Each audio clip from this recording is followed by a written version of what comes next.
All right, thanks for that, Danny. Well, Fayetteville city leaders are looking at ways that they can tackle one of their biggest challenges, affordable housing. Yeah, they just released their 2026 action plan that factors in construction and population growth.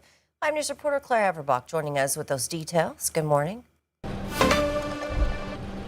Good morning, Joe, Tiffany. The 2026 through 2028 housing plan covers a wide range of housing issues. The city says one of their top priorities is to ensure that residents have access to housing that meets their needs and their budget. I sat down with Chief Housing Officer Marley Stark, who answered a few questions about what is in the assessment and the city's midterm plan for the next 3 years.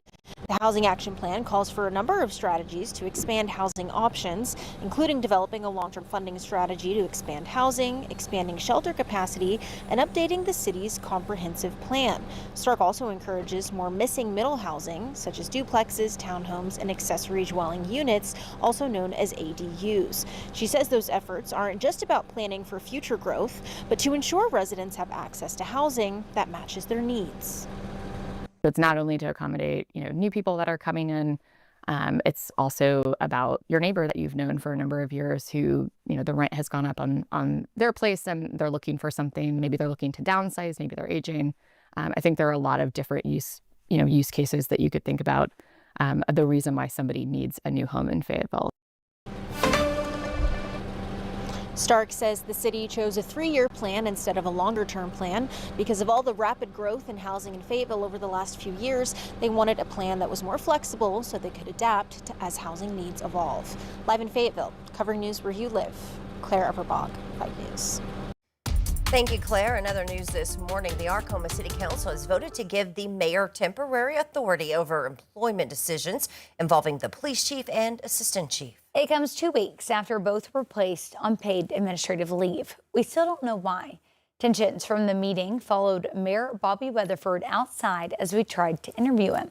Now, we did ask what those incidents were, and why Chief Michael Ivey and Assistant Chief Mallory Speaks were placed on administrative leave 2 weeks ago. There were certain issues that were brought up. What issues? I'm afraid that's not public. We now know that Chief Michael Ivey has also filed a lawsuit against the town. He told 5 News he saw a temporary restraining order against the board, but said a LaFleur County District Judge did not grant that request. He said that the case is still pending, with the hearing scheduled for later in the year. Well, this week, Fort Smith City directors refused to place a change of government issue on this November's ballot. Tuesday, marking the second time in 2 months, the board decided against it. Directors Rigo. No. Kemp. No. George Katsavas.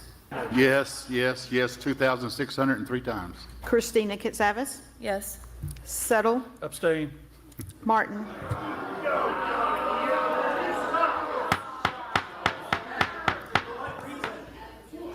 Martin. Yes. Well, if there is going to be a vote this November, it'll have to come from a petition being circulated. Organizers of that petition say they have more than enough signatures to get the issue on the ballot.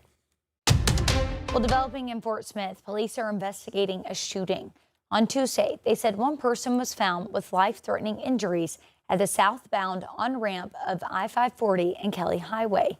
No arrests have been made at this time.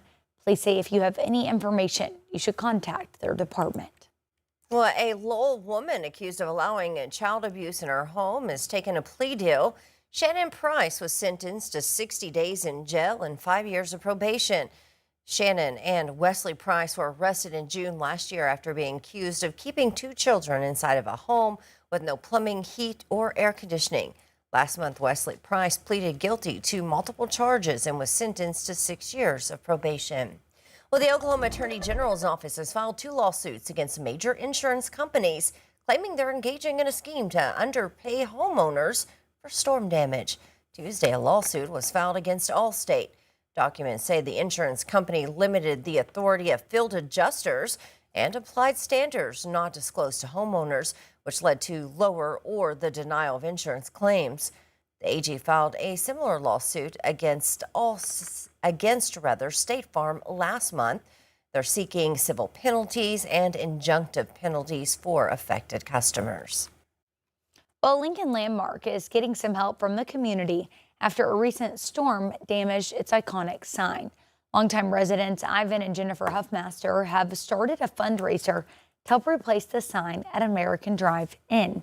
The restaurant has been a community staple since 1958, but the owner is now facing an estimated $8,500 repair bill. Ivan Huffmaster says that they started the effort because of the owner's long history of supporting local schools, teams, and community events. She's just always sponsoring and giving back to the community, and I just kind of thought, well, it's time to flip that script and help her out if we can. Huffmaster says that the goal is to replace the sign by this fall. Well, breaking news, the president said today that he believes the ceasefire with Iran is over after the two countries traded strikes in the past few hours. Well, today, President Trump will wrap up his visit to Turkey for the NATO summit with a news conference. Jared Hill has more. President Trump's two-day trip to the NATO summit in Turkey overshadowed by a major escalation between the U.S. and Iran. Tuesday, the U.S. launched a series of strikes on Iran, hitting 80 targets, according to the Defense Department. The attacks after Iran's Revolutionary Guard attacked 3 ships in the Strait of Hormuz. I told him every time you hit, we hit. The Trump administration also revoked the waiver allowing Iran to sell billions of dollars worth of oil, a concession made in the Memorandum of Understanding that both sides agreed to weeks ago. Is the ceasefire done? Is the MOU dead? To me, I think it's over. I don't want to deal with them anymore, with this scum. I'll let our wonderful negotiators keep talking if they want. This as the president expressed frustration with NATO over allies' refusal to get involved in the Iran conflict. We protect them, but they're not there for us. Today in Turkey, President Trump is shifting focus to ending Russia's war with Ukraine. He's set to meet with Ukrainian President Volodymyr Zelensky following calls with Russian President Vladimir Putin last Sunday. I think we're going to get it settled, hopefully soon. President Trump also says he'll lift sanctions on host nation Turkey and may even sell them F-35 fighter jets. That's something certainly we would consider. Going against a law he signed in his first term over Turkey's use of Russian military technology. Jared Hill, CBS News. Well, Maine's Democratic Senate nominee Graham Plattner is facing new pressure and a ticking clock to drop out of the race.